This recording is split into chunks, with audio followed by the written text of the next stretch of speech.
Okay, so basically you guys are probably going to be picking this up as you have finished your 10 thumbnail designs.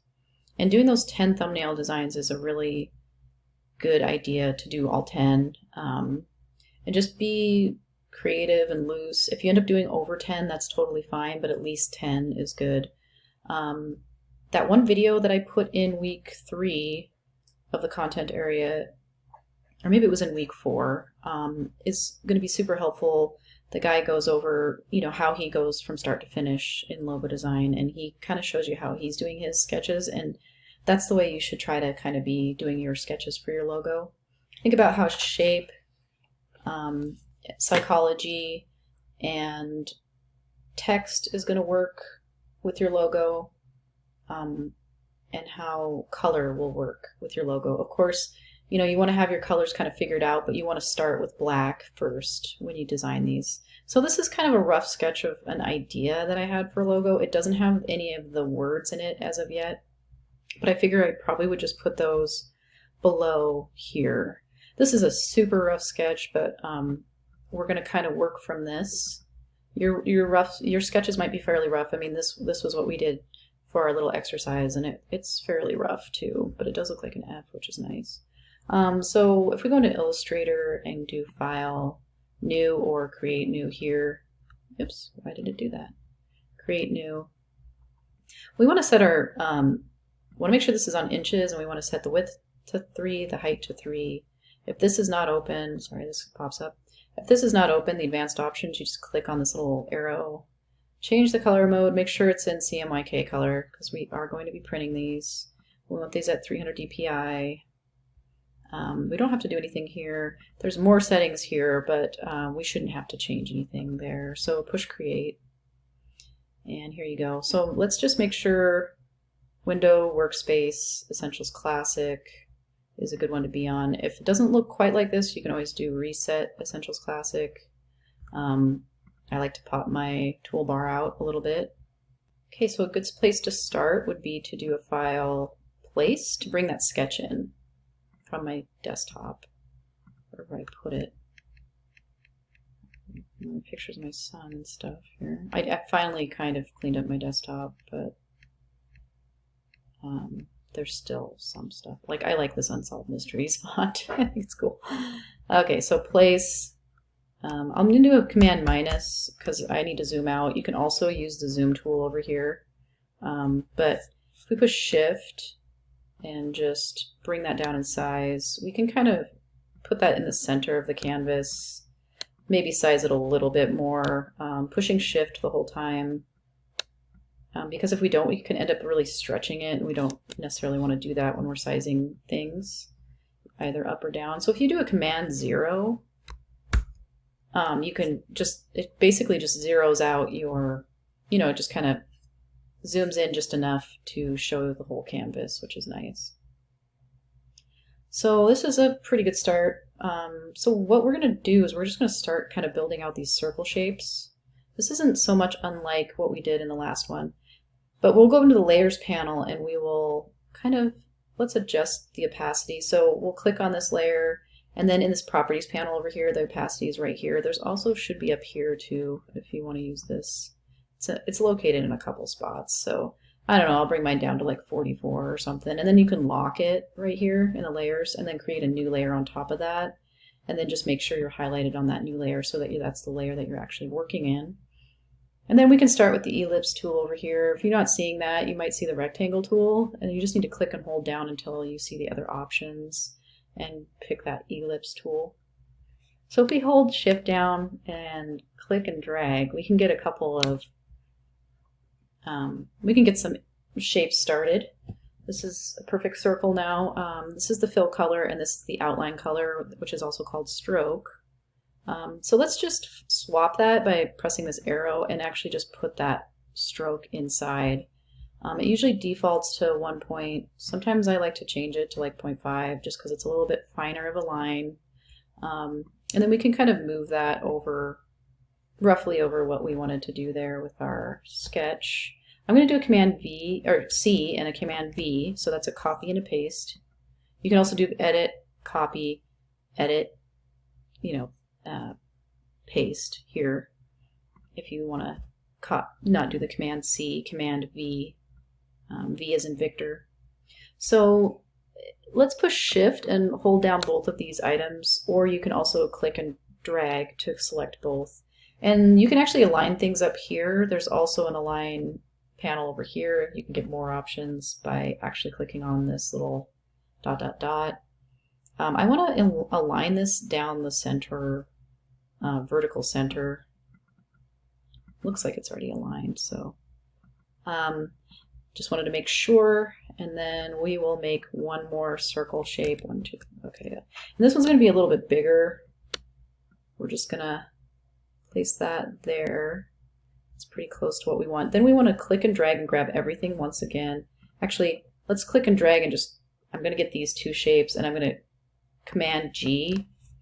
You can also do Object Group to group those together, because I want to push Shift and select this one as well so everything is selected, but these two are in a group now, so if I try to align them, they'll align as a group. If I ungroup these, so Object Ungroup, like I had them before and they're all separate circles and I select them all by clicking and dragging, if I do this, then it'll stack those two circles on top of each other, and I don't want to do that. I actually want to first create that group with these two, Command G, and then select everything and then align down the horizontal center, and it's perfectly aligned. So we've got a pretty good start here. I can actually, going from this stage, I think I find it less confusing to actually turn the eyeball off for now.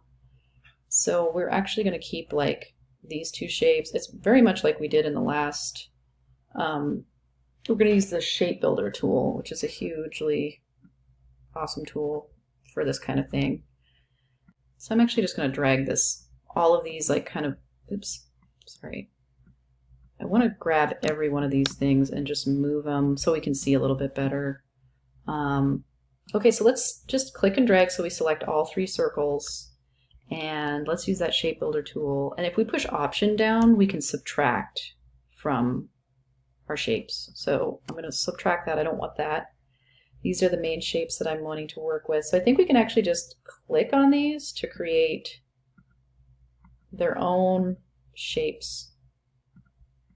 So now when I go in here and select these shapes, they should be separate of each other. And it looks like for the most part they are. Yeah, they are. So that's great. It actually did exactly what I was hoping it would do. And then we can actually turn this back on, and then grab these once again. And so we're going to kind of create like a leaf type shape up here and down here, and then kind of like a almond eye shape, I guess, for this area as well. There's definitely probably more than one way of doing that, but I'm actually just going to keep working with shapes. If we go to the Polygon tool, this is kind of a neat tool. We can click and drag, and I already have it set to, but you can change the number of sides on this thing by using the up, and if you click and drag it and hold it down, and as you're holding it down, you can go to your keyboard and you can go to the arrow up key to create more sides, or if you want to just take away sides, you can, and you can actually get like a really nice triangle this way. Maybe something like that.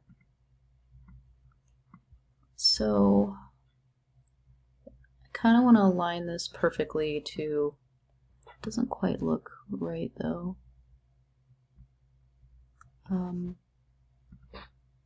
Might be a little bit tricky to get it just right. Let's see, what's the angle on this thing?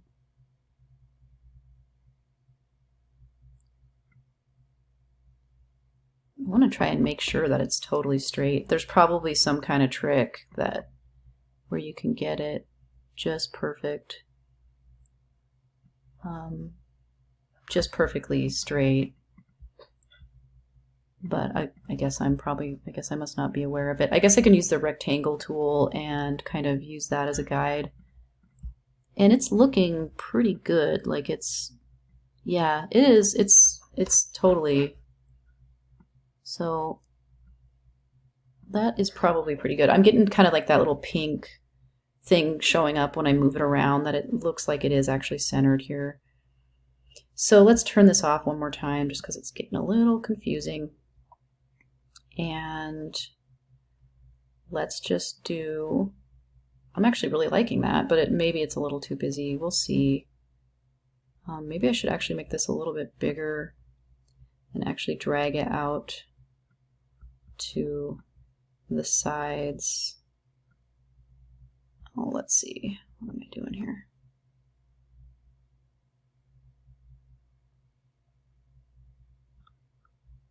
Okay.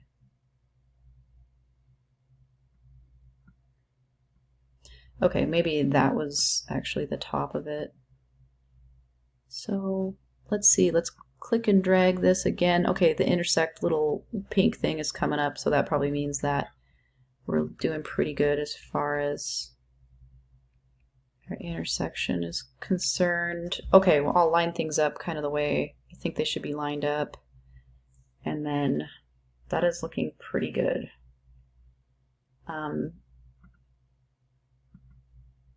So I'm kind of getting that pointed shape up here. I'm actually sort of liking these inner shapes within it as well, coming in from, so I might end up keeping those. We will see, and I might end up doing some additional shape building, but for now, this is looking pretty good. Okay, so I'm going to turn this off again so I can actually see my shapes again. So let's click and drag on this, and then let's grab that shape builder tool and push Option to I'm going to delete this. I'm wanting to keep this, so I'm just going to click on that to create its own shape. I'm thinking I want to keep all of these shapes. I think I've already made these ones into shapes, but I don't think it hurts to just hit them again, just to make sure I got them all. There's quite a few here. I might have to end up like simplifying a couple of these things, but I think the main thing I really want to keep are the two circles, because this is actually supposed to symbolize two heads. Although I don't want this to end up looking like phallic either, so I think we're still safe though as far as that's concerned. Okay, well now we can actually start potentially filling these shapes in, and I think I kind of want to put a white stroke on them all, and I will just pause the video to make this faster. Okay, so this is kind of what it's looking like.